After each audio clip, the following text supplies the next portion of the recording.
Там еще название.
Жесткое место, но не как Москва. У нас не растет плитка, растет трава. Свои контрасты, свои места в топе.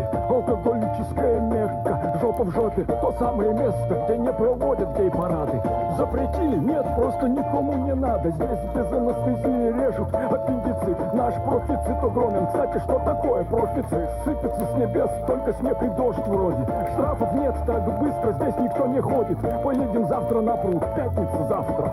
На тракторе поедем, если найдем трактор. Сказать, в каком поколении я здесь проживаю? Таких цифр я не знаю. Хотели провести митинг, получилось плохо.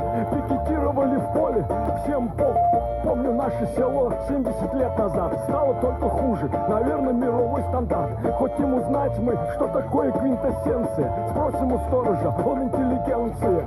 Чтобы председатель дал машину дров, скажу ему: Петрович, ёпсель, будь здоров. Хлопну по стакану с ним, закушу укропом. Вот и всех делов, лизать не надо жопу.